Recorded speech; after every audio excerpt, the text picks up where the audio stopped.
Are my judges ready? We all have ambitions and desires of our high school plans to be successful, start that perfect family you've been dreaming about since you were a kid. Only worries at the time being, for some of us, if high school truly was the time of our lives. Or for others, maybe you're trying to muster up the courage to finally ask the girl of your dreams on a date.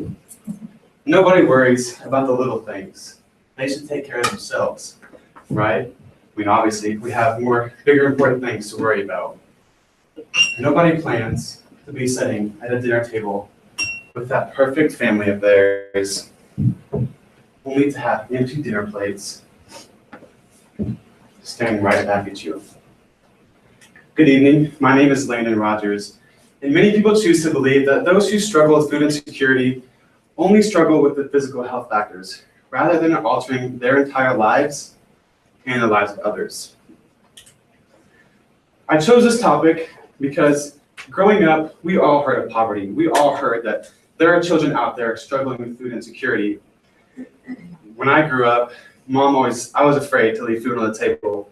She always warned me that there was kids in Africa who would love to eat that. And as you can tell, I never let any go to waste. This past summer, I had the awesome opportunity to spend the week in Washington, D.C. at the Washington Leadership Conference. And while I was there, myself and about 200 other FFA members from all across the nation got together and we talked about different sectors of the agriculture industry. And we focused a lot upon different problems that can arise within that industry.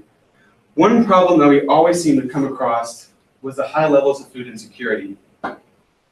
While we were there, we packaged meals to be distributed to those homeless people, to those less fortunate families all across the district. And after we packaged those meals that night, we went to go tour the district capitol, tour all the different monuments, and many things like that. And before we went and toured, the facilitators warned us, don't pay any attention to those beggars. Don't give them any time of day, because if you do, they will hound you and pry and keep asking for your money, for your time. And when I first heard that, I was kind of worried. This was supposed to be a fun high school trip. I don't have to worry about being mugged by some homeless guy on the streets of DC. But once we got out there and I seen how these homeless people, how these families truly lived, it was heart-wrenching.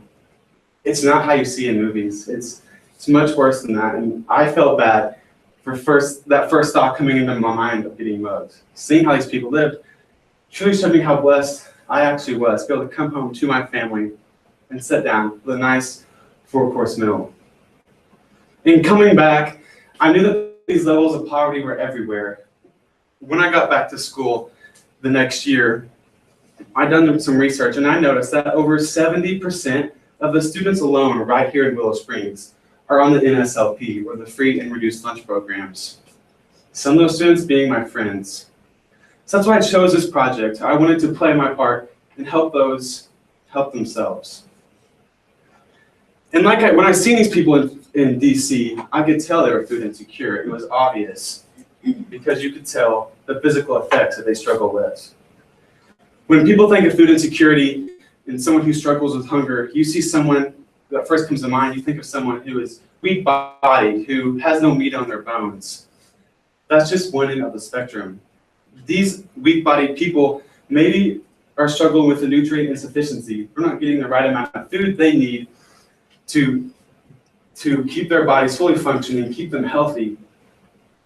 But on the other end of it, you see someone maybe struggles with obesity. You go into a grocery store, as all of you know, you look at the fresh produce side, all these healthy foods, they're a bit more pricey than the bags of potato chips and these snack cakes. And if you're someone who's trying to make ends meet for your family, you're going to buy those cheap foods just to keep your family fed and feeling full. But in the long run, you're doing more damage than good. Buying these unhealthy foods that lack nutrients and minerals could lead to things such as heart attack, heart stroke, heart disease, or diabetes. And that can be either way, even if you are buying those healthy foods but not in an adequate amount, or if you're buying these foods that are unhealthy and doing more damage than good. The effects on physical health is what most people think of when they think of someone who struggles with hunger. They don't necessarily think about the impact mentally. The effects on food insecurity mentally are one that many people overlook.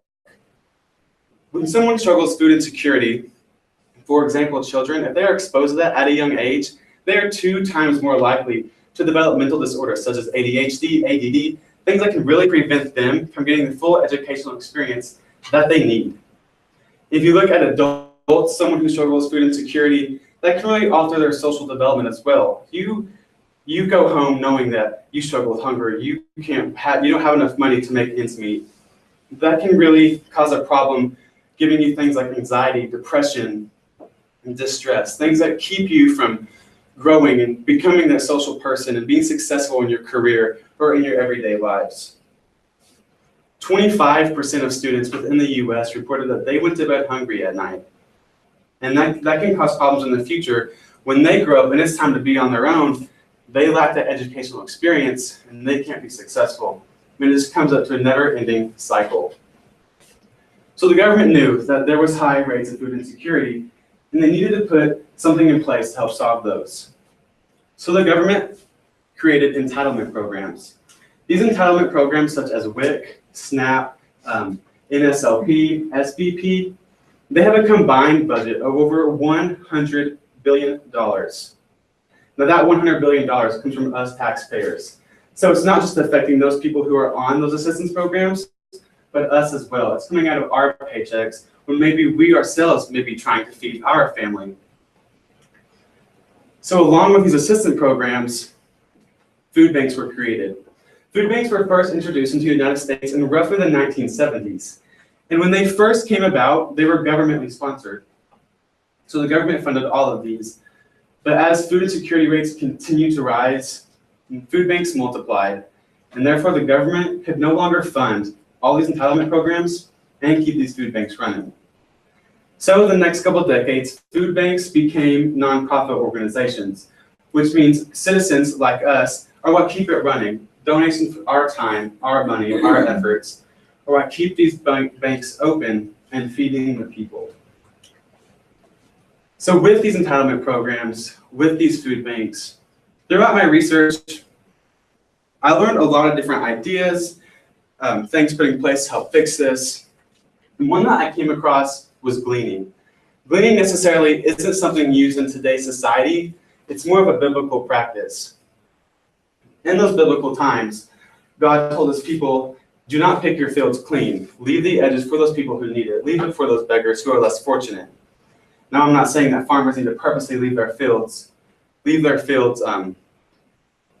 crops in there unharvested, because with advances in new technologies, that's already being done. You have these giant tractors, these giant harvesters. They can't turn the corners good enough to get every bit of crop that they need. So therefore, that unharvested crop has gone to waste, whether the birds eat it or it just rots. And another part of gleaning, when food is produced, the consumer, when they go into that store, they want something that's appealing to the eye. They're going to pick the biggest, reddest apple, the nicest looking red pepper.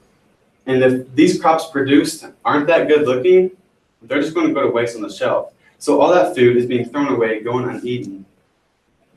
In total, over 1/3 of the total US crop production has gone to waste every year.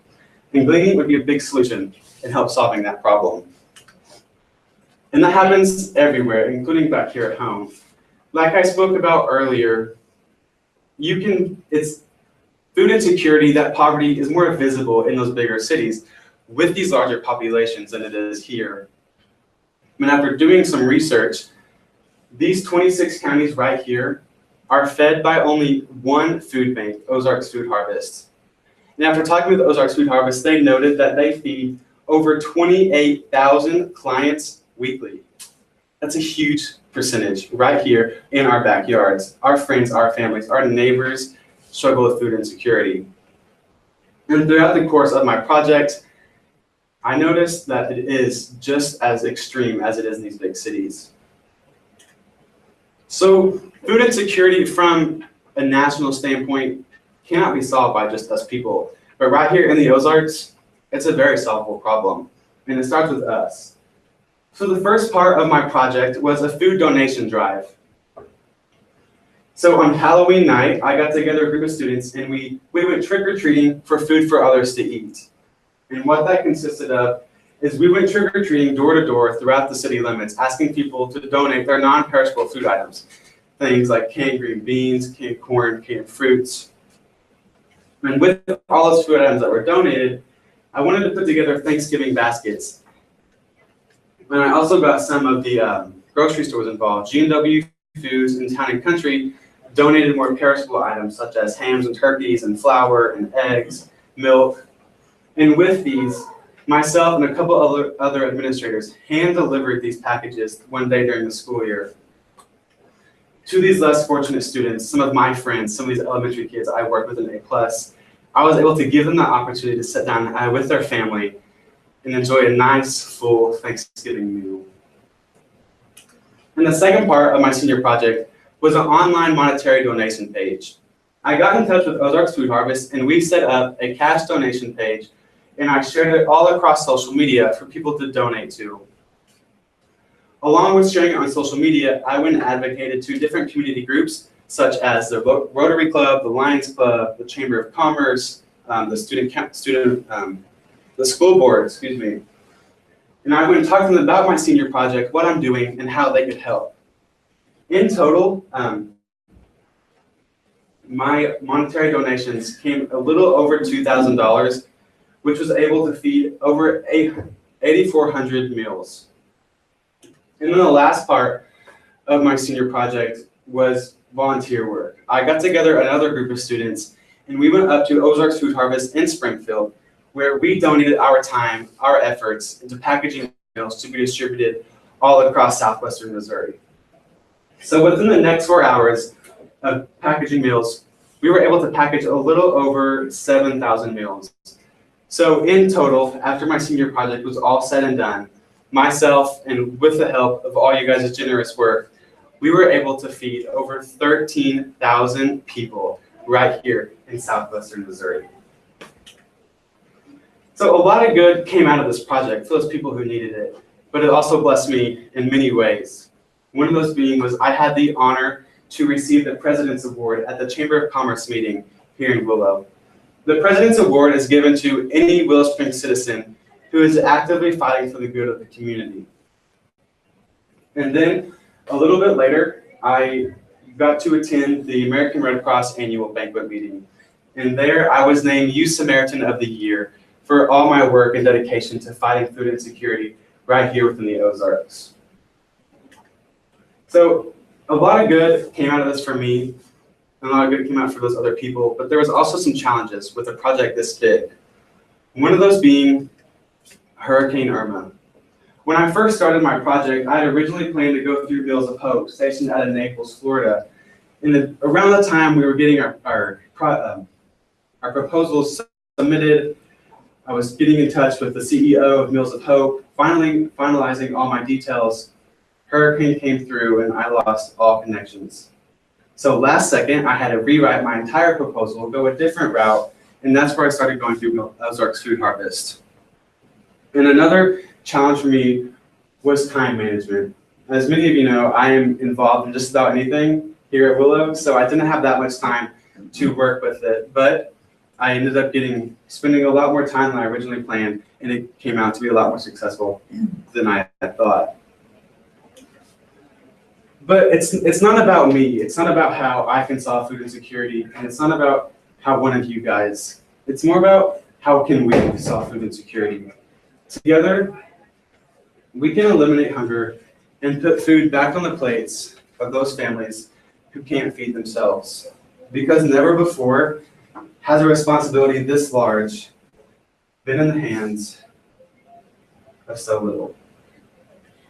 Thank you.